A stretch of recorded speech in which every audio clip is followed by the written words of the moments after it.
क्वाक्ता municipal council अमसुंग क्वाक्ता ग्राम पंचायत की मनुंगदा ख्वाइदगी चाउबा मैतै पांगल सिंगी नामा सोनफम ओइरिबा इदिगा लंपाक्ता मतमग चुनबा मोंगदा Moirang एसगी MLA Thongam शांतिना सेमगटलबा तुंगदा क्वाक्ता की मियामदा सिनख्रै थोरमदुदा एमएलए थोंगाम शांति याउना मैतै पांगल की मियामगा लोइनना इदिगा लंपाक्ता नामा सोंदुना लमदम सतंग तुलै ताबा हंजिल हनबिनबा मपुदा दुआ तौखी थोरमदुगा मरि लेनना मौलाना इस्लाउद्दीन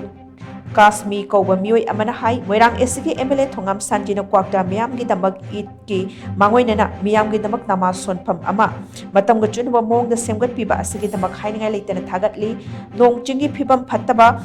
मतमदा मफम बस्ता नामा सोनबा यादबदगी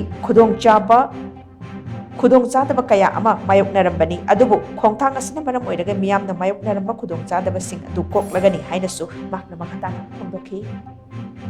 खंगौदना अखोई रोजासिदा रमजान महीनासिदा एमएलए मोइरांगी एमएलए साहबना अखोई इदगागी मैदान असि नोंजु थादा अखोई अवाब ओइबा मयाम खल्लगा खंगौदना मी मंगानी तरानी सिगी मनुंगदा याम फजब मोंग अमदा नोंग चुरगसु नोंग हेक हांगिबगा सोनबे आबगी मोंग सेंबिरंबा सिगिदमक्ता यामना अखोई थागतनागाइनी अखोईगी इदगादा सुबेना हानदगिसु मागी मतमदा खर खरबुली तौई अदु ओरगसु अखोईगी इदगागी कमिटीनसु फनयामना तौबी आबा तौबनी अदुगा अखोई मयामनसु खन्नरगा अखोई दुम लेबिनी खर खजिपुदी अखोई सब अनि अहुम तोरगसु तरागी चांग तोरगसु अखोई मयामदगी पैसासि खाइरगा सि हैनगाइगी नुंगसि थानगाइगी खन्नदन लापनी अदुबु खंगौदना मोइरांगी एमएलए साहबना अखोईगी सिगी मगुं याम ताबा याम पाक चाउबा एरिया अमदा अखोईगी मी मयाम लिसिंग अनि अहुम सोनबे आबा जनाजागी नमाजदा ईदगी नमाजदा अखोई मी लिसिंग अनि अहुम सोनबे आबागी मगुं अमदा तौबी बसिगी दमक्ता अखोई कोक्तागी मयामना तौबी मन खंगु उच्चरी